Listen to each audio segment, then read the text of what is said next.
그래서 이제 이 올해가 이제 비트코인의 슈퍼 사이클에 이렇게 보잖아요. 그거에 대해서 저는 100%는 아니지만 그래도 대체로 동의를 합니다. 근데 슈퍼 사이클이라는 그런 거에 동의하기보다는 저는 마지막 기회가 될 거라고 생각하고 있어요.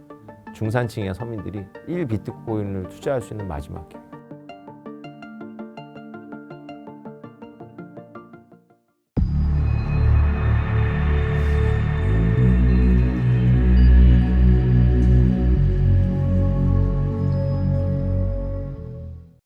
비트코인으로 인해 가상 자산에 대한 수요가 증가하고 있습니다. 그러면서 주목받고 있는 게 기업형 블록체인인데요. 기업형 블록체인의 미래 어떻게 보시나요? 이제 기업형 블록체인이 나오겠죠. 이제 SEC의 1월 달에 ETF 승인은 단지 비트코인 현물 ETF를 승인한 게 아니고요. 비트코인에 대해서 미국의 금융감독 담당자들이 비트코인 하나의 금융자산으로 인정을 한 거거든요. 물론 그 스테이트먼트에는 우리가 비트코인을 인정한 건 아니다라는 궤변이 써 있지만 뭐 이런 식의 금에 대한 ETF를 승인하면서 SEC가 우리가 금을 인정한 건 아니다라는 그런 궤변을 늘어놓는 거죠. 뭐 SEC가 금을 인정하고 말고 할 권한이 있습니까? 없어요, 애초에. 아무튼 중요한 건 뭐냐면 이제 비트코인 ETF를 미국의 401, 즉 우리나라로 치면 연금이나 퇴직연금 이런 게 잡는 거예요. 그 함부로 망하게 할 수가 없어요, 이제. 그러니까 무슨 얘기냐면 이제 기업들한테도 비트코인을 연구하고 비트코인과 비슷한 뭔가 프로젝트를 하고 비트코인에 실려가라 이런 신호를 준 거죠. 그럼 구글이나 애플이나 MS 같은 경우는 진지하게 비트코인을 연구하고 있었으니까 선택의 기로에 쓴 거죠. 비트코인을 활용할까? 이더리움을 활용할까? 아니면 새로 만들까? 개봉 박두입니다, 진짜. 기존 이더리움이나 솔라나, 디파이 같은 기술형 알트코인들은 어떤 식으로 투자를 해야 할까요? 이들이 시도했던 여러 가지 것들은 되게 그렇게 창발력을 보여줬죠. 그러니까 우리가 뭐 그 용어 자체, 개념 자체를 따라가기 어려울 정도로 늘 새로운 개념이 나오고 뭔가 그 새로운 개념은 뭔가 새로운 기술을 의미하는 거거든요. 새로운 방식. 다 이제 줄이면 블록체인이 갖고 있는 어떤 그런 어려움이 있어요. 블록체인은 여러 노드가 동시에 협력을 하는 것을 기본으로 하고 있는데 여러 노드가 동시에 협력을 하다 보니까 여기서 노드라는 거는 대나무의 마디를 노드라고 하더라고요. 근데 여기서 컴퓨터 쪽에서 쓰는 노드라는 건 서버라고 보시면 됩니다. 서버. 여러 흩어져 있는 컴퓨터들이 협력을 하는 게 블록체인인데 그 흩어져 있는 컴퓨터들이 협력을 하다 보니까 속도라는 문제가 있고 그다음에 처리하는 그 데이터의 용량의 문제가 있어요.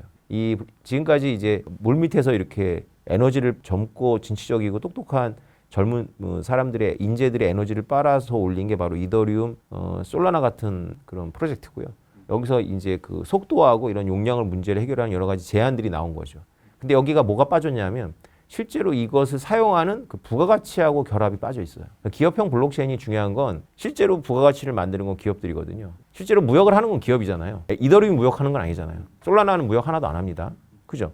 그러면 무역을 하는 그 부가가치를 만들고 제조를 하는 회사들이 이 블록체인을 써야 되는데 그 아이디어들은 쓰겠죠. 근데 꼭 그거를 써야 되냐? 거기 퀘션이 있는 거예요. 물론 중간 정도 수준의 국제적인 규모에서 봤을 때 중간 정도 수준의 기업들은 새로운 걸 만드는 것보다는 그냥 있는 걸 쓰는 게 나을 수도 있어요. 근데 아예 레벨이 다른 빅5 같은 경우는 얘가 다르겠죠. 저는 그들이 계속 고민하고 있을 거라고 보는데요. 이 고민 오래됐어요, 사실은. 사실 그 아까 얘기했던 비트코인 가지고 삼성 갤럭시 폰으로 아프리카에서 이렇게 해칭시키는 거 있잖아요. 그거는 사실 비트코인 숫자에 불과하기 때문에 비트코인으로 안 해도 됩니다.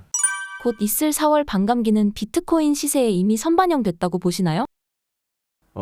원래는 이제 반감기장이 어떻게 되냐면 그 반감기가 오기 전에 시장이 좀 안 좋아요. 아주 많이 떨어지는 건 아닌데 좀 침체를 하든가 살짝 올랐다가 뭐 기대감 때문에 올랐다 이렇게처럼 오르진 않고 떨어졌다가 실제로 반감기 때는 어떤 변화도 안 일어나고 서서히 떨어집니다. 왜냐하면 영세한 채굴업자들이 이제 못 버티고 나가면서 던지죠. 그래서 영세한 채굴업자들이 다 던지고 나가면 이제 폭등이 시작되는 거거든요. 그래서 이제 후반영이 되죠. 근데 이번에는 선방영을 할 거라고 다 예측을 했어요. 거의 다 저를 포함해서. 왜냐하면 알려져 있으니까. 그래 게다가 이제 빅 이슈가 터졌죠. 미국에서 현물 ETF를 승인하는. 게다가 또 올해 이제 연준이 이자율을 더 이상 오르진 않을 거 아니에요. 오히려 깎겠죠, 좀. 거기다 이제 미국 대선이 있고. 그래서 이제 이 올해가 이제 비트코인의 슈퍼 사이클에 이렇게 보잖아요. 그거에 대해서 저는 100%는 아니지만 그래도 대체로 동의를 합니다. 근데 슈퍼 사이클이라는 그런 거에 동의하기보다는 저는 마지막 기회가 될 거라고 생각하고 있어요.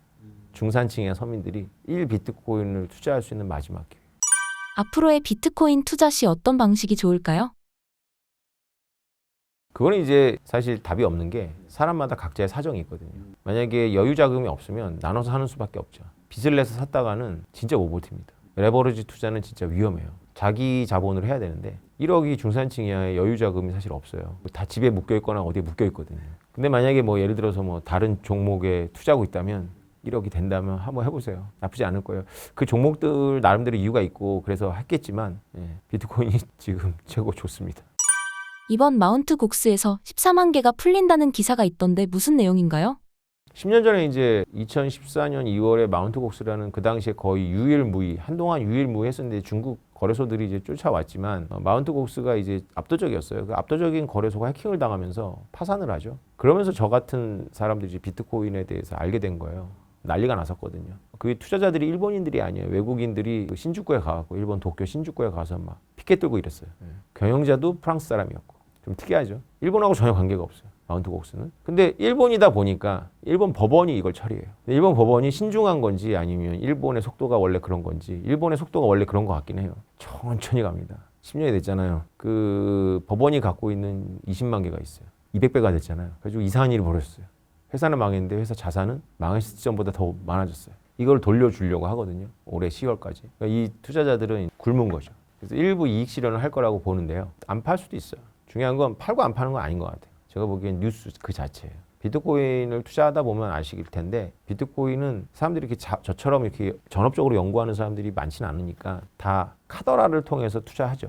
약간의 감, 촉, 확신 정도죠. 다 얇아요. 그래가지고. 그래서 누가 새로운 이야기를 부정적으로 하면 다 흔들려요. 그래서 새롭고 부정적인 뉴스를 미디어가 떠들면 가격 떨어져요. 그 투자자에게는 중요한 정보죠. 근데 좋은 뉴스 미디어가 안 떠들어요. 반영 안 돼요. 나중에 한꺼번에 반영되더라고요. 그래서 좀 먹기가 쉽죠. 안목이 있으면 먹기 쉽습니다. 그럼 부정적인 뉴스가 나오면 좀 피하면 되죠. 약간 조금만. 그 욕심을 부리면 안 돼요. 가지고 있는 거 다 팔았다가는 그 가격에 못 살 수도 있으니까. 약간만 이제 할 수 있는 그런 뉴스들이 있어요. 제가 파악하기에는 마운트 곡스의 14만 개가 그런 역할을 할 것 같은 뉴스고 미디어들이 되게 좋아해요. 이런 뉴스를. 왜냐하면 비트코인이 못마땅한데 기자들 입장에서 얼마나 비트코인 못마땅하겠어요. 못마땅한 게 없어져야 마땅한 게 계속 있으니까. 근데 부정적인 뉴스가 있으면 또 뉴스 미디어는 이 조회수가 있으니까 이걸 막 떠들어요. 그리고 권위 있는 매체가 떠들거든요. 월스트리트저널, 파이낸셜 타임즈 이런 데가 떠드니까 일반적인 뉴스 매체들은 책임질 일이 없잖아요. 걔네가 떠들으니까 나는 갔다가 보도만 한 거지. 늘 그랬어요. 전 세계의 뉴스가 떠들어요. 야, 니네 망했다 막 조롱하면서.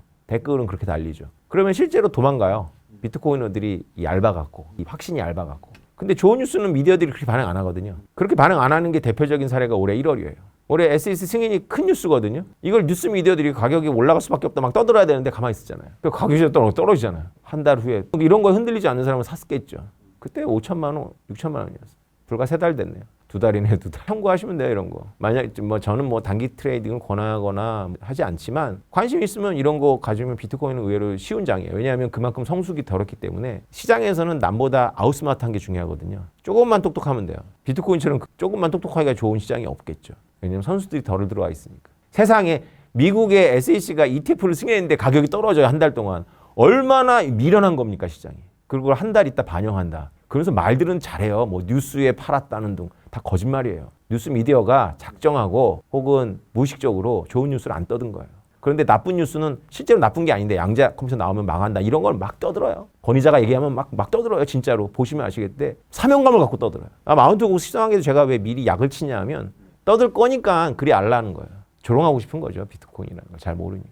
근데 중요한 건 뭐냐면 여기서 더 중요한 건 그래도 마운트 곡스의 13개는 알려진 위험이잖아요. 우리가 모르는 창발적인 뉴스가 나옵니다. 누군가는 씹어대요. 그러면 이제 우리가 좀 당황하죠. 그러면 이제 연구를 해야 돼요. 그래서 그 뉴스가 왜 헛소리인지를 저 같은 사람들이 이제 정리하기 전까지는 시장은 패닉에 빠지죠. 대표적인 게 이제 정보와 관련한 뉴스들이에요. 대통령이 비트코인을 부정했다라든가.